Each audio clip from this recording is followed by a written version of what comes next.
We move on to item number 12, which is the IM Auckland Implementation Plan and Evaluation Framework.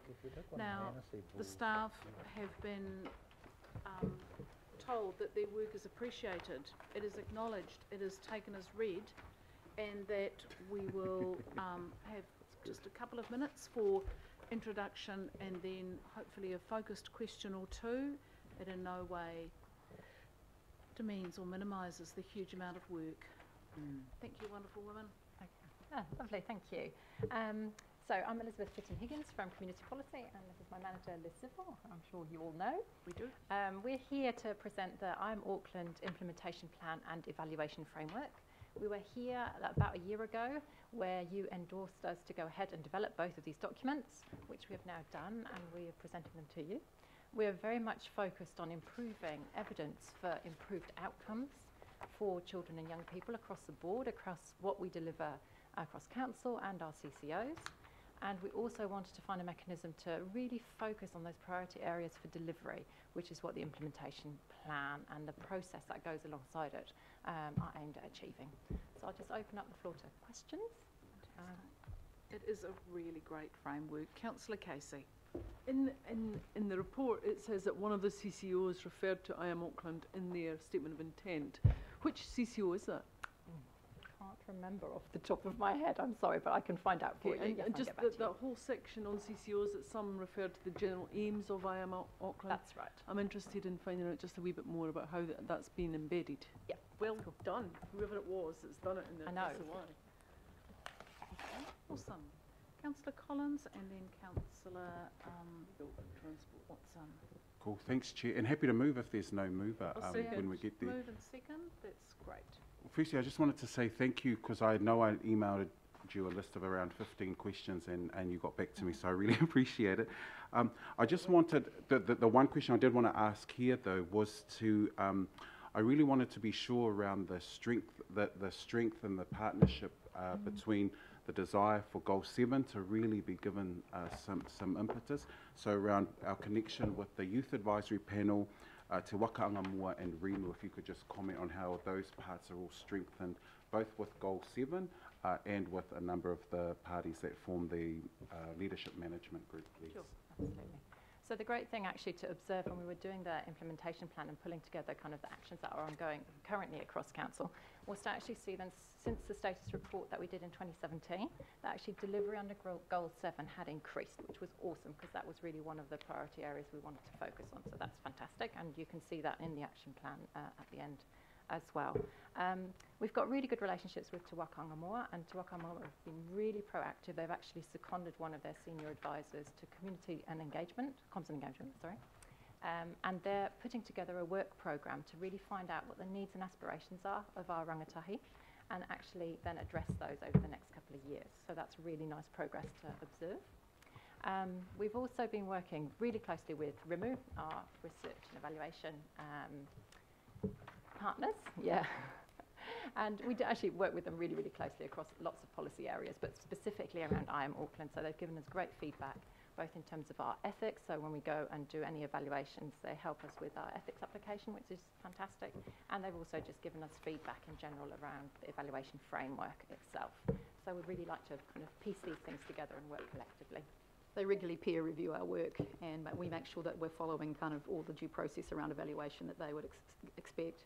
Fantastic. And just the last, would you mind commenting? I know you've come to the Youth Advisory Panel, but just comment on how the YAP will stay in touch with you. So we went to the Youth Advisory Panel and talked them through our process for developing both the implementation plan and the evaluation framework. And we committed to them to go back with the plan and the framework as well, which we'll do after the summer break. And we really want them to be part and parcel of that kind of practitioner group of working together and inputting into what are our priorities going forward and how could we make things better. So that's definitely an aim of ours. Thank you. Yep. Thanks, Chair. Councillor Collins, just thinking of you and Councillor Casey and your committee, it just strikes me that this would be a really good implementation plan. No, this committee does policy and does this sort of the hard grunt stuff, and then it needs to go somewhere to kind of be loved and nurtured. And I think that would be a really great thing to do if you guys are comfortable with that. I don't think we need to move anything unless you want to, but I think we should just do that. Yeah, Great, Cool. thank you. Awesome. Councillor Watson. Thank you. Just looking at goals 2 and 3, belonging, I'm an important, belong, and health and well-being, I'm happy, healthy and thriving. We've just, and I'm thinking particularly of the action area in terms of advocacy. So Yep. that's 2.23-1. Now, we've just had the government inquiry into mental health and addiction. Its findings released today, and terms used like the mental health epidemic, and particularly as it goes to young people. So I'm just wondering what form our advocacy can actually have, and I think of an example of my own ward where there's a group dealing with young people, suicidal young people, has a massive waiting list, has an incredibly effective program and can't get any help. Now, sorry, the council, and I know you mentioned here they've had a few local board grants, so we mentioned that we do that. But in terms of advocacy, they've been around everywhere, they've done everything they can, they've got a situation that's out of hand, but they actually are very successful in dealing with that. Only one young person out of 200 has actually ended up taking their life. Can we get involved in advocating on their behalf? I recognise our financial limitations. I'm not talking about that. We know that exists, and there might well be other groups in other parts of Auckland that we could get involved in some way to help them get the relatively modest resource that they need. That's that. I think council plays a range of advocacy roles, and just a case in point, at a broader and higher level, of course, we're preparing a submission for the government's child and youth wellbeing strategy and outcomes framework. So, when we've invited councillors to participate in that process. So that's one way that council can advocate very strongly to government to take these issues really seriously, the issues that are facing children and young people. So that's a real concrete example of where council is playing an advocacy role, giving input to the government's agenda and the things that they're putting in place to protect our young people. But another more operational level, at that kind of community group level that you're talking about, teams like our community empowerment group are working quite closely with a range of community organisations that are working in this field, supporting community organisations to access funding either through the council or through other funding sources that are available to them. So doing what we can within the resources and the levers that we've got available to us. So I guess those are two sort of examples. I guess the other thing that we do is, again, through council's own resources, things like our community facilities, we're providing places where young people can come and be and feel included and safe, and hopefully be at that kind of before they're in the critical stage, so preventing and more in the preventative space. So I guess those are some of the things that we do. Okay, thank you, Madge. I mean, and I acknowledge that and acknowledge our contribution, and I thank our mayor for helping one of the youth groups in his budget. That was the most important thing that happened in my ward.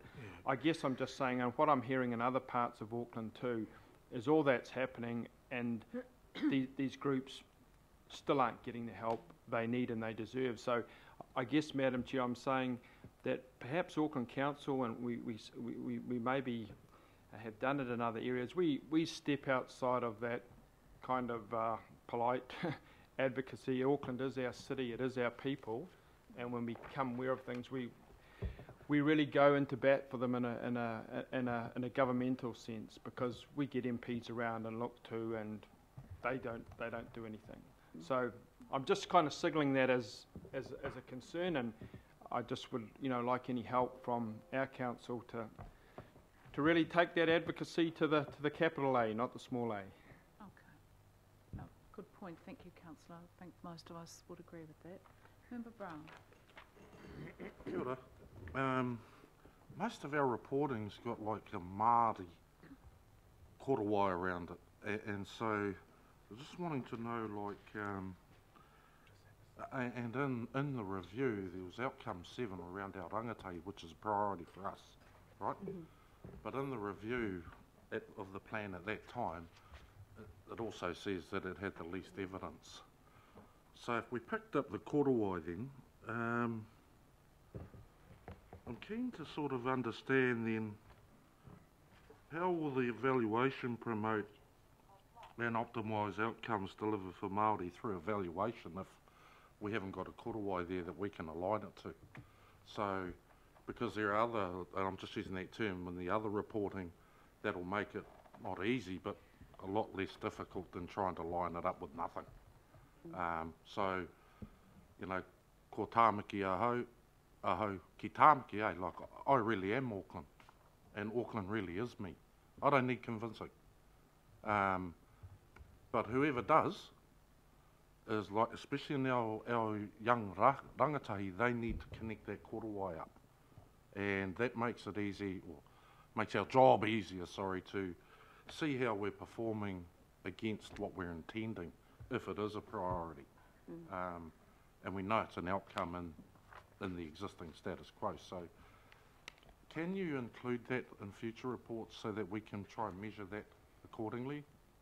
Okay. Yep. I mean, the evaluation framework does set out a range of ways that we're attempting to sort of say, we've said these things are important, these outcomes, and we're setting out a way of trying to attempt to evaluate that, both at a high level, so high level indicators around how are Māori young people doing in our city, and there's a range of measures that we can look at around in terms of education participation, other wellbeing outcomes. So there's that level that we'll be doing regularly, and using our REMU team to help us with that. And then at the next sort of tactical level, with some of the programs that we're running under Goal 7, some of that activity, we're also going to support those delivery units to evaluate what they're doing. So they've got an outcome in mind when they're doing activity, and how do we help them sort of measure that and look at, well, if this is the inputs we do and this is the resources we apply, how do we create line of sight to what we're trying to achieve? And then what would the measures of that be? And actually involving young people and helping set some of those, well, what would success look like in this situation? So that's at the tactical level.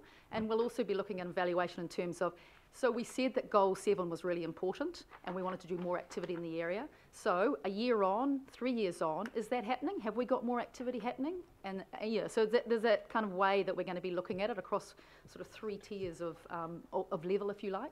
Oh, thank you. I mean, that'll help us, help you, help us. Kia ora.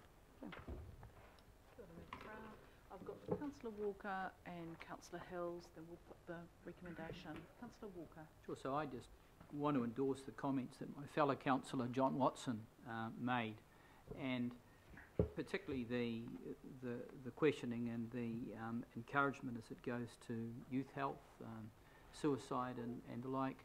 I'm particularly mindful of a program that I watched on the weekend where Mike King was addressing large numbers of youth and asking them some very pertinent questions and getting some very revealing answers, which essentially were that at any given point in time there are lots and lots of people that are not okay, and nobody actually asks them that. It gives them much of an opportunity, and we don't have the processes around that. So we've got a lot to do, and I would suggest that even if this council doesn't have sufficient resources to do everything, and I'm not suggesting we do, we can at least put together a template so that we identify what a number of the agencies and institutions and like could be doing that aren't, and identify, as John Watson said, those organisations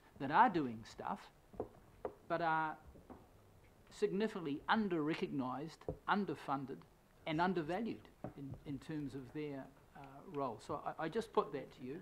And the other related question just goes to the value that we put on the youth centres that are under the council's wing, and conceivably the lack of equity and strategy and regional funding. And I'll repeat that, lack of regional funding, because it doesn't exist for those facilities, and how we're going to address that.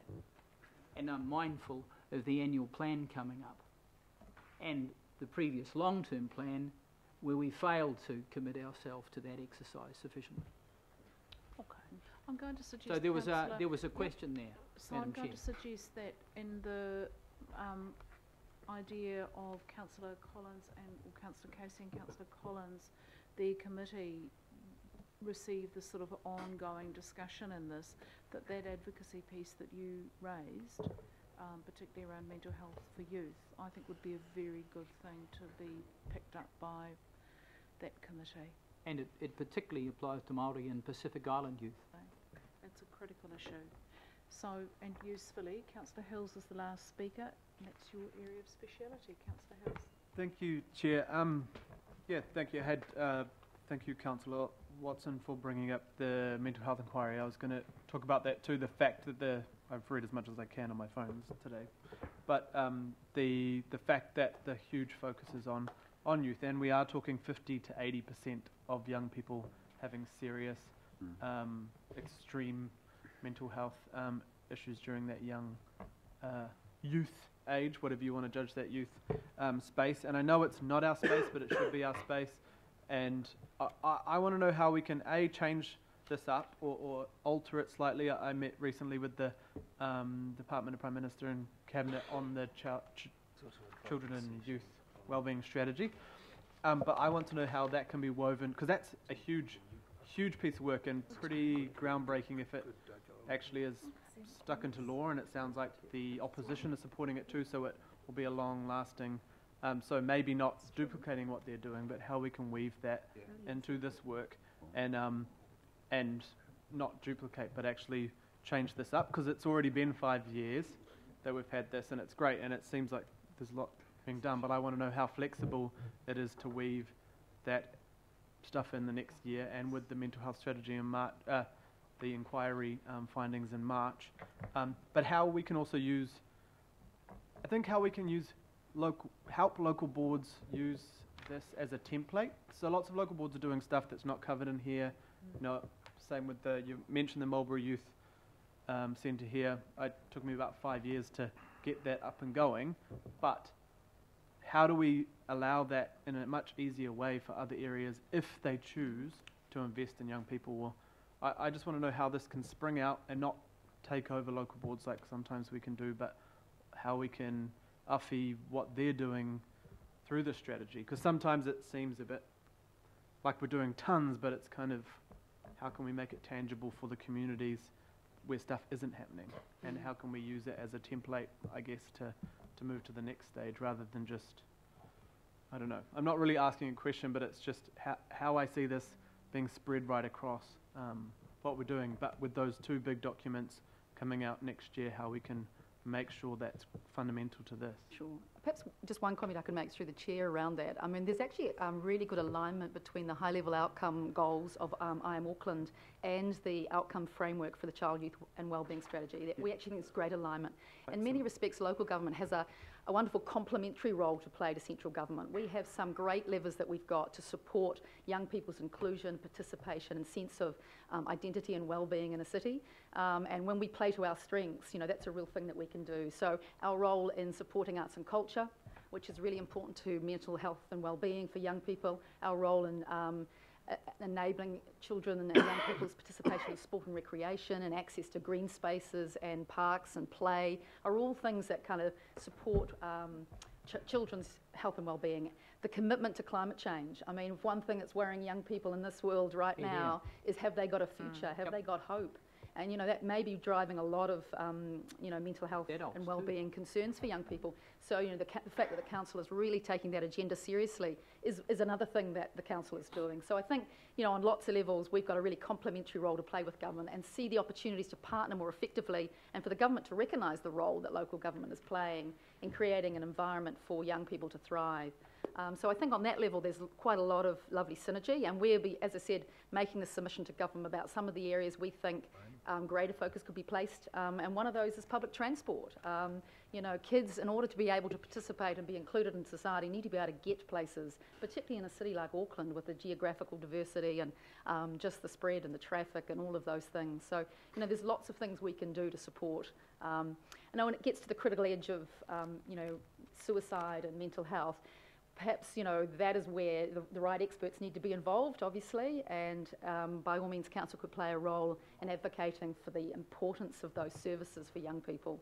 And we can look at the ways that this work in here could do that better.